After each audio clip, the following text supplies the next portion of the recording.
Here at the University of Richmond in Richmond, Virginia. I am joined by Matthew Clark, the Director of Baseball Ops here for the University of Richmond's baseball program. First and foremost, thanks so much for having us. Yeah, man, thanks for coming out. We love having you guys here. We are standing on the plaza here at the Pitt. What makes this a cool environment and a cool place to watch a game?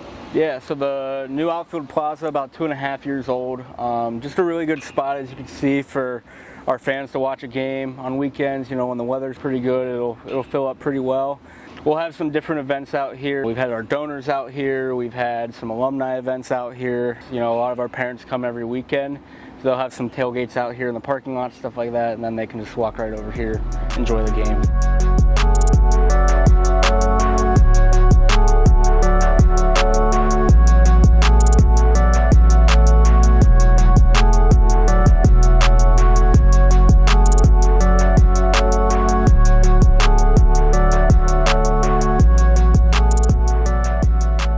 Standing on Pitt Field, beautiful environment, obviously, really good surrounding areas. Talks about what makes this field special and why the environment's cool.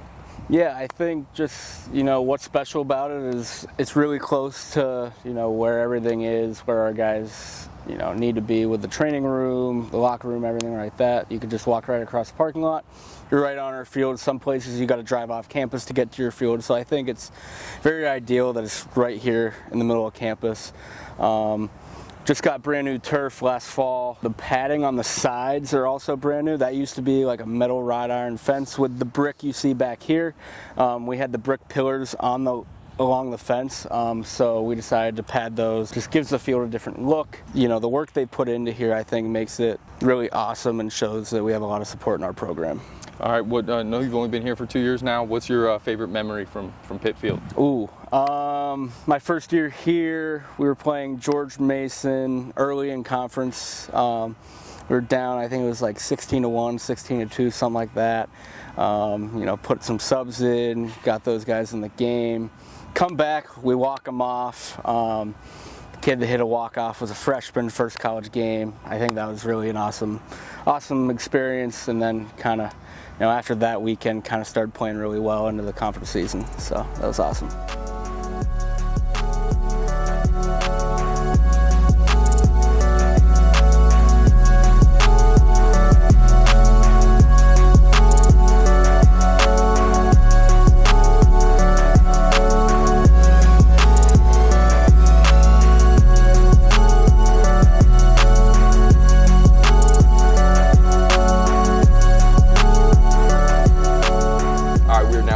By Colin Raddick, the hitting coach here at Richmond. We're standing inside of the box.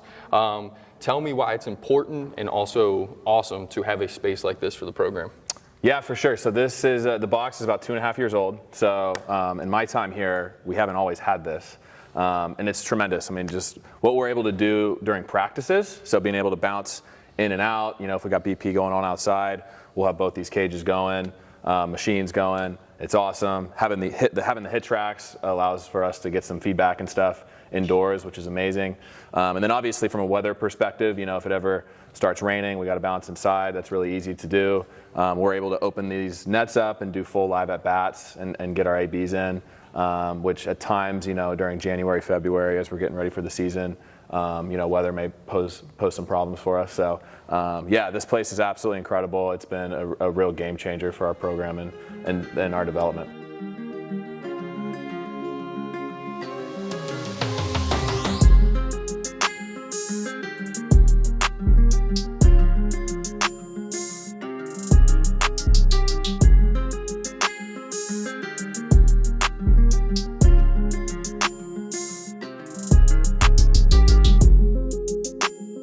All right, we're here in the weight room right now.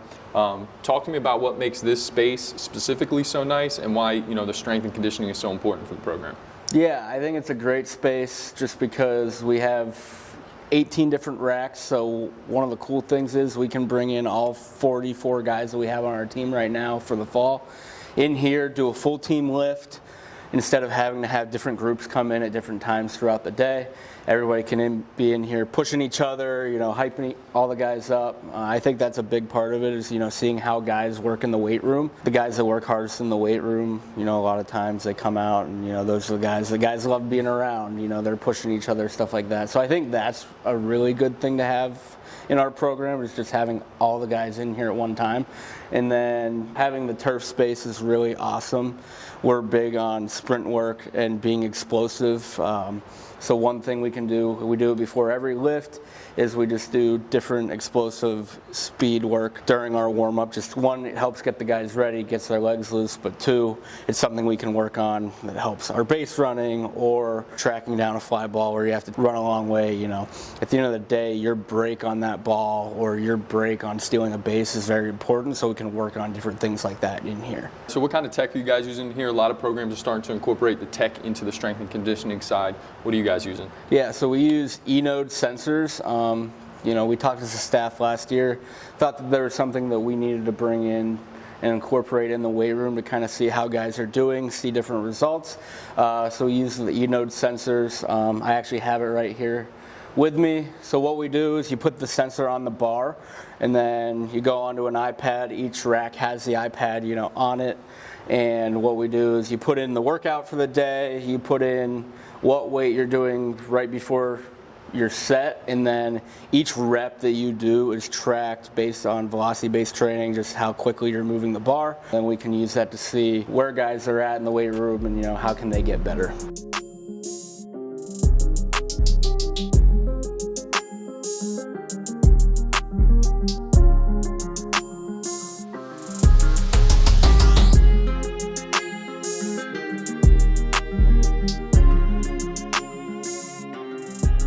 Here at the fueling station, talk about why this is kind of a cool setup and why it's important for your guys. Yeah, I think it's really awesome. A lot of guys that they have class and then practice 30 minutes later, right? Instead of going to the dining hall and risking having to rush over here, risking being late to something, they can come here, they can grab something, whether it's banana, granola bar, or whatever it is. Usually we have a student worker that also works here making peanut butter and jelly sandwiches, different things like that throughout the day. So, if they're in a rush or they don't have a lot of time in between class, they can just come over here, grab something, and then, head to the locker room, get ready to head down to practice. So I think that makes it awesome for our guys.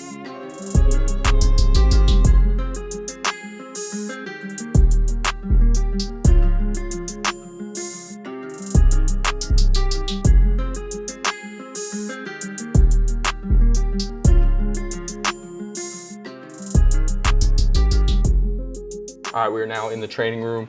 Beautiful space in here. Talk about why it's important and how awesome it is and how accessible it is too. Yeah, I think it's great because, it's open from 6 to 6 every day. So pretty much any time in those hours, you can come in, get any recovery you need to get done. There's always somebody in here. We're lucky enough to have a full-time baseball-only athletic trainer. Nicole, she's great.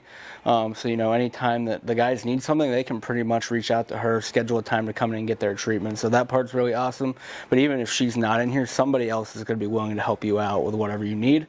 And then, just having the normal techs, the hot and cold tubs, all that stuff is really beneficial for our guys. So yeah, it's just awesome. They can come in here and get, any treatment they need, before or after practice, whatever it is to keep them on the field as long as possible.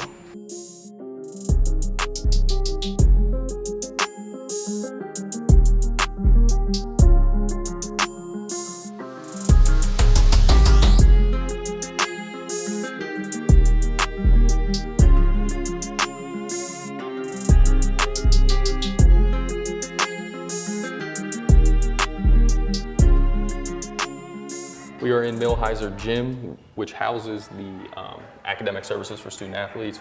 Talk about the advantage of that and why it's important to the program. Yeah, I think it's just a really good opportunity for them to have a place where they can come in, study obviously, and then talk to our academic advisor, Isabel, or any other academic advisor, if she's not around, they can go to them for any questions, any help they may need. I think it's also a great space for them to meet other athletes, right? They might come in and there might be some women's soccer players or field hockey, lacrosse, whatever it is. They can also interact with them. Richmond being a smaller campus, the average class size is about 16 people in a class, so they also might have classes with some of those athletes, so that's another way, just a place they can come study instead of going to the library or going anywhere else on campus. They can just kind of come here. It's usually quiet, but it's also like a little bit of a social hangout too, so they can kind of get both of those worlds.